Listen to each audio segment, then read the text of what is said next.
한반도 자체로만 놓고 본다면 우리나라의 역사는 상당히 오래됐지만 우리가 살고 있는 지금 대한민국의 역사는 그렇게 오래되지 않았습니다.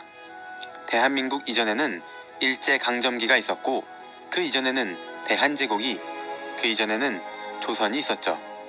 일본의 식민 지배가 계속되던 1919년 3월 1일 나라의 주권을 되찾기 위한 역사적인 3.1 운동을 시작으로 1919년 4월 11일에는 임시정부가 수립되기도 했습니다. 2019년은 3.1 운동이 대한민국 임시정부 수립이 100주년 되는 해입니다. 3.1 운동은 어떻게 일어났으며 대한민국 임시정부는 어떻게 수립될 수 있었을까요?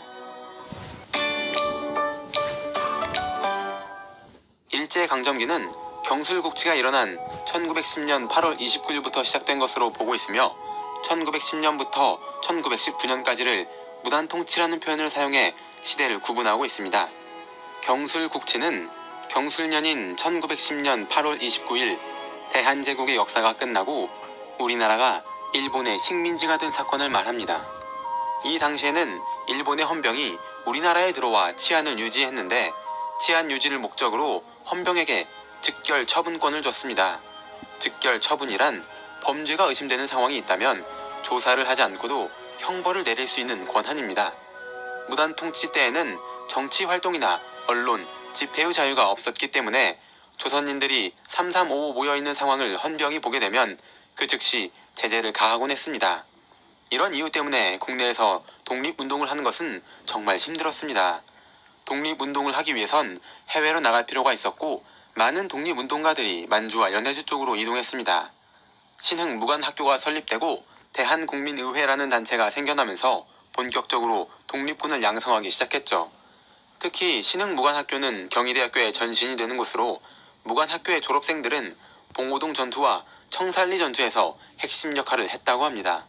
신흥무관학교를 설립한 사람 중 한 명인 이회영은 조선 최고의 부자 집안 출신이었는데 재산을 포기하고 독립운동을 한 것으로 유명합니다. 경술국치 이후 집안의 재산을 급하게 처분했는데 현재 시세로 환산하면 이것이 600억 정도 된다고 하네요. 재산 중 일부는 팔지 못하고 버리고 갔는데 이것까지 포함한다면 얼마나 많은 돈을 포기한 것인지 감히 상상조차 되지 않습니다. 사실 이회영은 이렇게 많은 돈이 있었기 때문에 일제강점기가 와도 일본에게 대접받으면서 살 수 있었습니다. 하지만 그는 독립운동을 위해 만주로 떠났고 안창호가 있는 비밀 결사 단체인 신민회에 들어가 활동을 했습니다. 이렇게 독립운동을 준비하고 있던 때 세계적으론 커다란 전쟁이 진행 중이었습니다. 사라예보 사건으로 시작된 오스트리아 헝가리 제국과 세르비아 왕국의 전쟁은 러시아와 독일이 참전하면서 점점 커졌고 세계 여러 나라가 연합국과 동맹국으로 나뉘어 전쟁을 치렀는데 이것을 제1차 세계대전이라고 하죠. 영국은 연합국으로 이 전쟁에 참전했는데 과거 러시아를 견제하기 위해 영일 동맹을 맺었기 때문에 일본 역시 이 전쟁에 연합국 소속으로 참전했습니다. 제1차 세계대전은 연합국의 승리로 끝났는데 연합국 소속이었던 미국의 대통령 우드로 윌슨은 민족 자결주의를 발표하게 됩니다. 민족 자결주의는 그 나라의 운명은 그 나라가 결정해야 하며 다른 나라의 간섭을 받지 않아야 한다는 것을 말합니다. 이것은 식민 지배를 받고 있는 나라가 독립을 원하면 독립을 할 수 있다는 것으로 유럽의 많은 식민지 국가들이 독립할 수 있는 계기가 되었습니다. 말은 굉장히 좋았지만 이것은 패전국의 힘을 약화시키기 위한 전략으로 승전국인 연합국 소속 나라에게는 해당되지 않는 내용이었습니다. 일본은 제1차 세계대전의 승전국이었기 때문에 조선은 여전히 일본의 식민 지배를 받고 있었죠.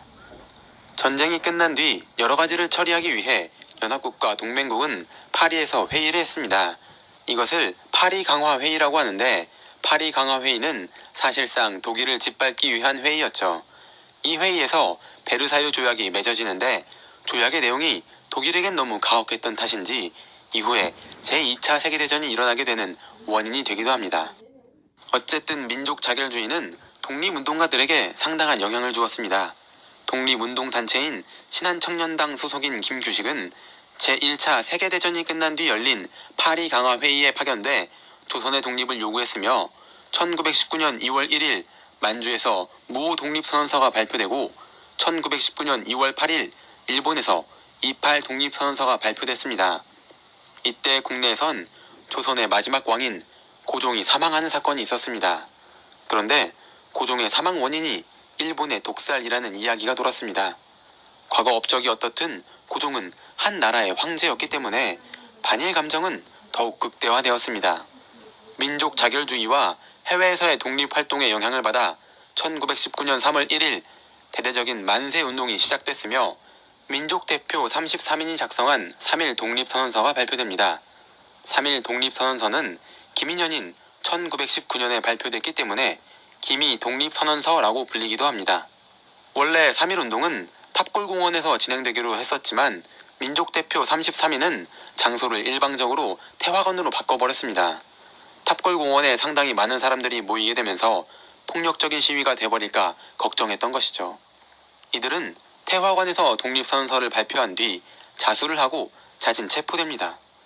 3.1 운동을 이렇게 싱겁게 끝내버리려고 했다는 점과 이후 친일파로 변질된 사람이 있다는 점 때문에 민족대표 33인에 대한 명칭과 업적에 대한 비판이 있기도 합니다.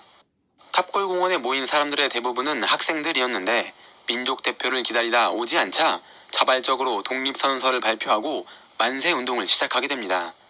이후 3.1운동은 전국적으로 확산됐으며 단 하루가 아닌 수개월 동안 지속됐습니다. 3.1운동이 일어나면서 상당히 많은 사람들이 죽거나 다쳤는데 특히 제암리에서 일어난 제암리 학살 사건은 일본이 저지른 최악의 만행 중 한 가지로 알려져 있습니다. 제암리 학살 사건은 만세운동에 참여한 주민들을 교회에 가두고 무차별 사격과 함께 교회를 불태워버린 사건입니다. 이후 서코필이라고도 불리는 영국 출신의 캐나다 선교사 프랭크 스코필드가 제암리 학살 사건 현장을 촬영해 세계에 알리기도 했습니다. 일본은 제1차 세계대전의 승전국이었지만 이번 학살 사건으로 인해 많은 국가들에게 손가락질을 받게 됩니다. 원래 제암리 학살 사건을 은폐하려고 했지만 국제 여론이 약화되자 사건에 참여한 군인들에게 징계를 내리고 사건을 주도한 아리타 중위를 재판에 세웁니다. 하지만 징계는 고작 30일 근신 처분이었고 재판에서도 살인, 방화에 대해선 무죄 처분을 받았습니다. 독립선언서 발표와 3.1운동으로 조선은 일본의 식민지가 아니라 독립된 나라라는 것을 혹은 독립의 의지가 있다는 것을 세계 여러 나라들에게 알렸지만 고종 황제가 사망하는 바람에 이들을 이끌 지도자가 없는 상황이었습니다. 독립된 조선을 이끌어줄 조직적인 단체가 필요했고 지도자 무리, 즉 정부가 필요했습니다. 1919년 4월 10일 독립운동가들은 상하이에 모였고 대한으로 망했으니 대한으로 흥하자 라고 말하며 나라의 이름을 대한민국으로 정한 뒤 1919년 4월 11일 임시정부를 수립하게 됩니다. 상해 임시정부 수립 이전에 러시아에서 대한국민의회가, 상해 임시정부 수립 이후에 국내에서 한성정부가 수립되었지만 힘이 분산되어 있으면 좋지 않다는 의견과 상하이에는 일본의 영향력이 미치지 않는다는 점, 또 미국, 프랑스와 같은 세계 강대국들을 자주 볼 수 있다는 점 때문에 대한국민의회와 한성정부는 1919년 9월 11일 상해 임시정부로 통합하게 됩니다. 상해 임시정부는 대한민국 임시정부로 명칭을 바꿨고 드디어 대한민국은 황제가 다스리는 제국이 아니라 나라의 주인이 국민이 되는 민주공화제에 기반을 둔 민국이 되었습니다.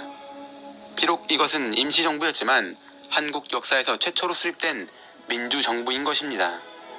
대한민국 임시정부의 초대 대통령은 이승만이었으며 입법, 사법, 행정을 분리하는 삼권 분립까지 하면서 민주공화국의 의무를 최대한 달성하기 위해 노력했었습니다. 임시정부가 수립됐다고 해서 일제강점기가 끝난 것은 아니었습니다. 여전히 대한민국은 일본의 식민지였죠. 하지만 1920년대부턴 일본의 정책들이 완화되기도 했으며 언론사가 창간되기도 했습니다. 그래서 1920년부터 1930년까지를 문화통치기간으로 보고 있습니다. 일본이 아닌, 임시정부가 아닌 진짜 대한민국의 역사는 1945년 8월 15일 광복이 되던 때, 1948년 8월 15일 정부가 수립되던 때부터 시작됐는지도 모릅니다. 하지만 헌법에서도 볼 수 있듯 1919년 대한민국 임시정부 수립은 대한민국의 역사를 말할 때 빼놓을 수 없는 중요한 사실이기도 합니다.